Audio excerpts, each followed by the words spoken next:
اس نے اس سازش کو کامیاب بنایا ہے۔ آج یہ حکومت جو 2018 کے ہنستے بستے پاکستان کو ایک اجڑا ہوا پاکستان بنا چکی ہے، میں یہ بات ضرور پوچھنا چاہوں گا کہ اس حکومت کی بدعمالیوں کا کون جواب دے گا؟ اس حکومت کی تباہ کاریوں کا کون جواب دے گا؟ یہ حکومت آج ووٹوں کے ساتھ قائم نہیں ہے، یہ حکومت ٹیلی فونوں والی سرکار ہے، اور جو ٹیلی فون والی سرکار ہے میں اس کو بھی یہ بات ضرور عوام کی پہنچانا چاہتا ہوں کہ پاکستان کے گلی محلے میں آج ٹیلی فون کمپنی کے مالکان کو اس حکومت کی ناکامیوں اور گناہوں کا ذمہ دار قرار دیا جا رہا ہے۔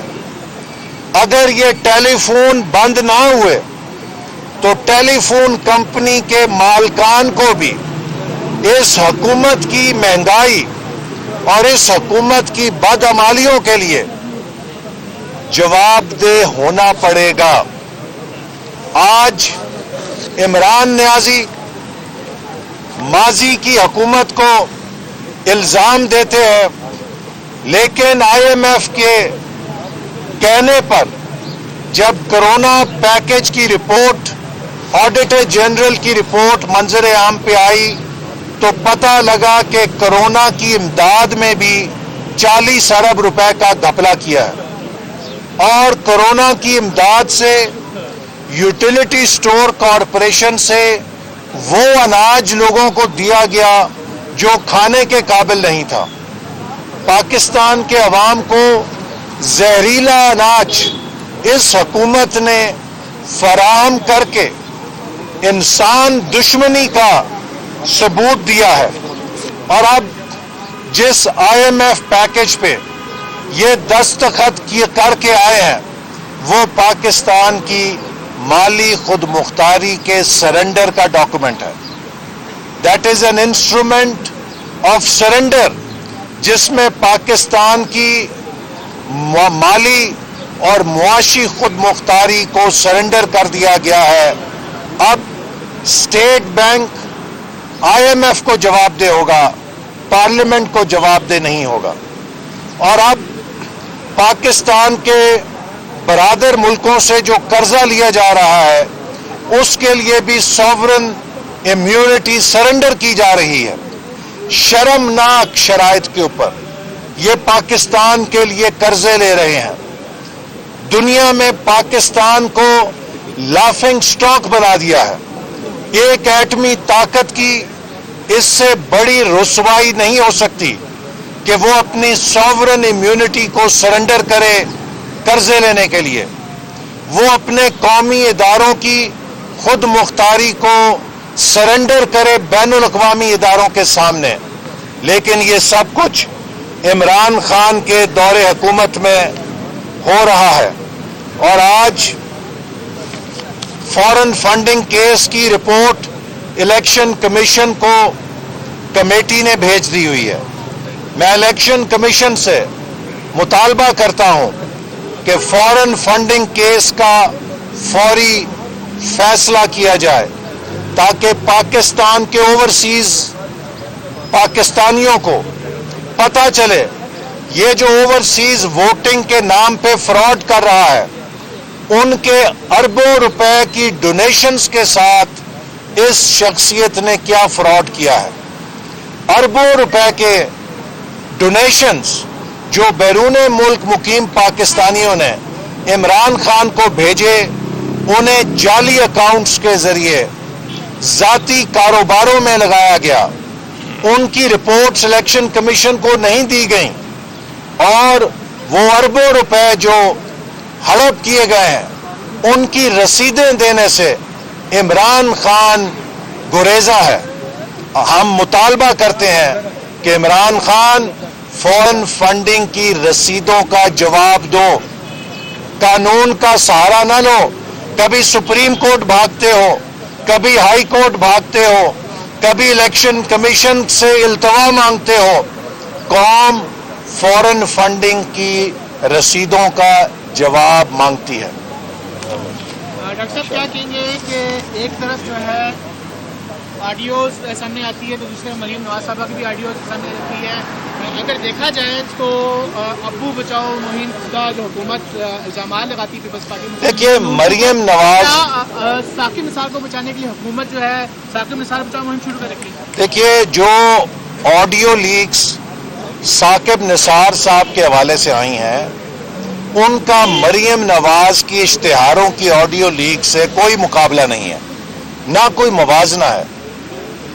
پاکستان میں چیف جسٹس سپریم کورٹ صرف ایک ہوتا ہے، سیشن جج درجنوں ہوتے ہیں، ہائی کورٹ کے جج درجنوں ہوتے ہیں، سپریم کورٹ کے جج بھی درجنوں سے زیادہ ہوتے ہیں، لیکن چیف جسٹس سپریم کورٹ پورے ملک میں ایک ہوتا ہے اور وہ نظام عدل کی علامت ہوتا ہے۔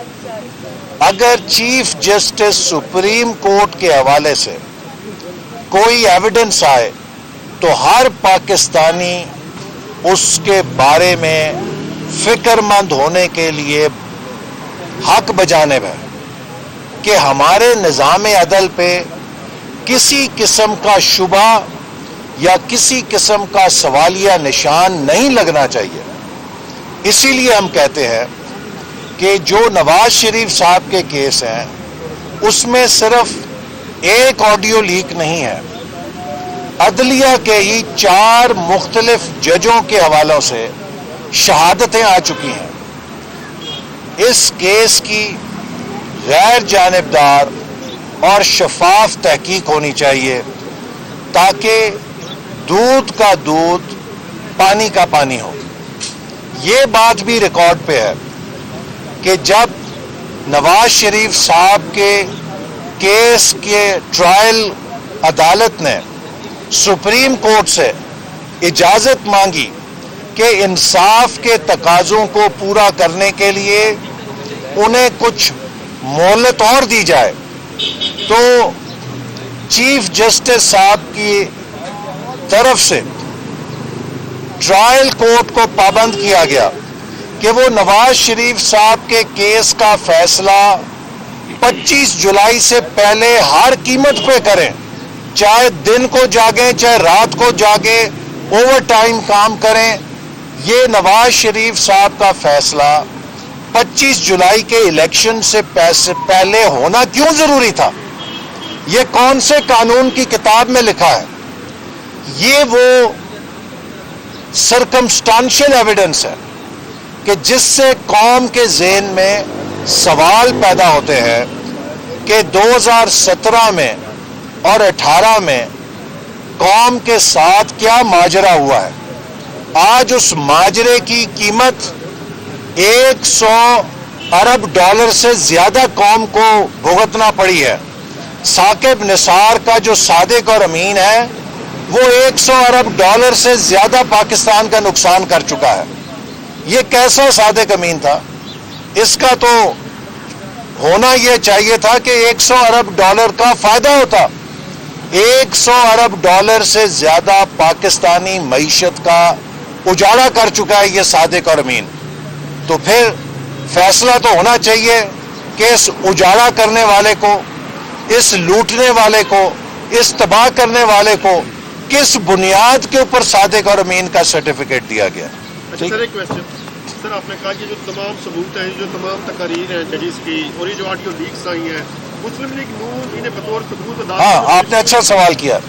دیکھیے مسلم لیگ نون ان کو عدالتوں میں تب پیش کرے کہ جب مسلم لیگ نون نے انہیں ریلیز کیا ہو۔ یہ مسلم لیگ نون کی ریلیز کردہ نہیں ہے، یہ تھرڈ پارٹی نے ریلیز کی ہیں اور امریکہ سے فورنسک آڈٹ کی رپورٹ کے ساتھ ریلیز کی ہیں۔ اگر میں ایک وزارت کا وزیر ہوں اور میری وزارت کے بارے میں اس طرح کا ثبوت منظر عام پہ آئے گا تو میں 24 گھنٹوں میں